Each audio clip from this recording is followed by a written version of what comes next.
Hello! Bonjour à tous et à toutes, j'espère que vous allez tous et toutes bien. On se retrouve aujourd'hui pour une nouvelle vidéo dans laquelle on va regarder les réponses à des questions intéressantes sur le site internet Quora. On va répondre à la question quelque chose que les gens devraient savoir.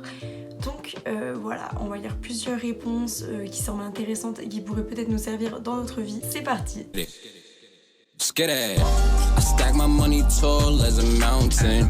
All this ice got me dripping like a fountain. Je vois que j'ai des petites mèches qui sortent un petit peu de mes petits chignons. Ça fait un peu fouillis, mais voilà, on est nature. C'est pas grave. Dites bonjour aux petites mèches de mes chignons parce que je pense qu'elles vont venir vous voir plusieurs fois dans la vidéo. Donc c'est parti. La première réponse à cette question, c'est comment s'échapper d'une voiture qui coule. Je pense que c'est le genre de situation où le jour où ça t'arrive, t'es bien content de savoir quoi faire parce que là, moi je vous assure que même si j'y réfléchis, je saurais pas vraiment quoi faire si je me retrouve dans une voiture du coup dans l'eau et que je veux sortir. Moi je ne fais que lire et vous donner du savoir, mais ça ne vient pas de moi, bien évidemment. Alors, ils disent en gros que la première seconde où on réalise que l'automobile est en train de couler, la plupart des personnes en fait ont le réflexe d'ouvrir la fenêtre. Mais selon la situation, il y a différentes options qui s'offrent à nous.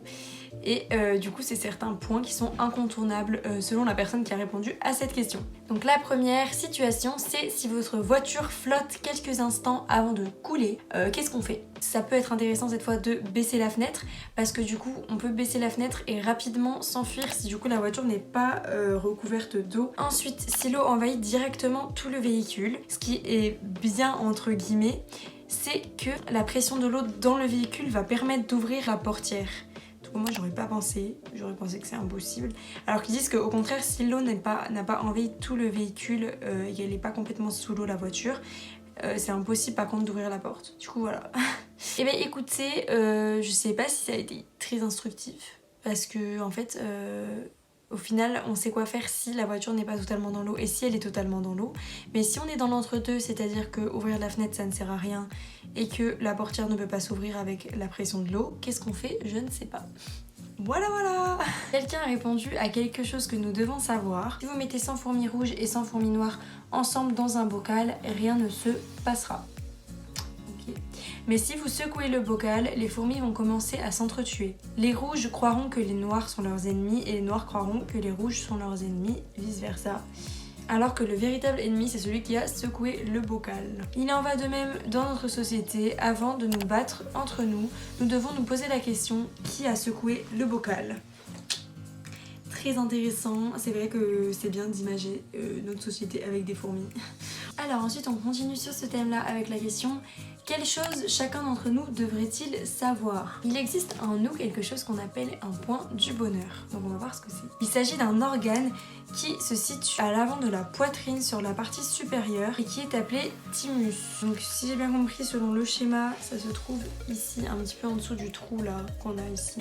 À votre naissance, cet organe est assez développé et a un impact immunologique et aide à combattre l'énergie négative.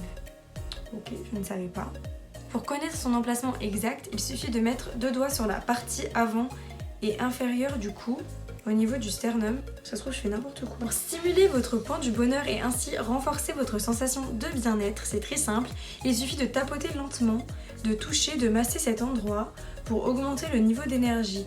On dirait qu'on parle d'une carte Pokémon. En stimulant le thymus avec votre main, pendant environ 20 minutes, vous conservez l'énergie dans votre corps et vous la régulez.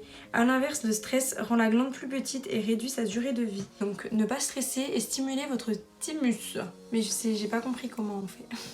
Je vois pas où c'est en fait. Il y a une vidéo qui est sortie le 11 novembre 2020 qui s'appelle Tapotement du thymus, le point du bonheur. Je vais regarder ce que c'est. Je vais vous montrer comment on fait du coup. Il faut tapoter, je suppose. Du coup, j'ai regardé sur internet et il faut poser une main ici et une ici et il faut tapoter comme ça. Ensuite, on continue avec cette fois une autre question toujours dans le même thème. Quels sont les éléments indiscutables que tout le monde devrait savoir? Antoine Onquière, entrepreneur et coach ayant fait de l'humour sa vocation. Super, merci Antoine. Nous répond, si vous écoutez une chanson ou une musique spécifique pendant que vous travaillez, dès que votre esprit écoute cette chanson, il vous place automatiquement dans la zone de travail. Cette magie disparaîtra si vous écoutez cette chanson tout en faisant autre chose. Ah, ça c'est vrai, je sais pas si ça vous l'a déjà fait, mais on associe de ouf les sons à des émotions ou à des états ou comme là de la concentration, tout ça. Par exemple, moi il y a vraiment des musiques, quand je les écoute, elles me plongent dans les années 2010 quand j'étais jeune et tout, et genre ça me fait vraiment... J'ai pas des souvenirs précis qui reviennent forcément, mais j'ai l'émotion, genre je me sens comme je me sentais à l'époque où j'écoutais cette chanson. Si vous manquez de concentration, ça peut être une bonne technique de travailler avec toujours un peu la même musique ou la même playlist. Alors là aussi, ils expliquent que plus on va vivre de façon choquante et avec un choc émotionnel fort une situation, plus le souvenir qui va rester dans notre mémoire va être inexact. Et ça c'est un truc qu'il faut savoir. Une fois j'avais regardé un documentaire sur les souvenirs et comment ça fonctionne dans le cerveau, et on se rend vraiment compte que la plupart de nos souvenirs sont faux en fait. Parce qu'en fait le cerveau et l'esprit détestent le vide et du coup il va toujours chercher à le combler. C'est-à-dire que si vous avez un souvenir qui est incomplet, donc c'est-à-dire qu'il y a une zone dans votre souvenir qui est comme un trou noir, le cerveau sans rien vous demander et de manière inconsciente il va venir combler ça en rajoutant des détails dans votre souvenir de choses que vous avez vécues ou d'autres souvenirs, ce qui fait un mélange, et vous vous souvenez de quelque chose en détail et précisément, mais c'est votre cerveau qui a construit la chose.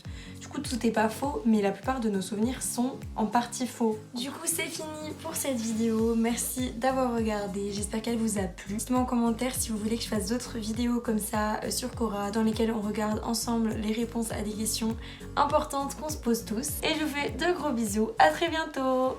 Get it. I stack my money tall as a mountain. All this ice got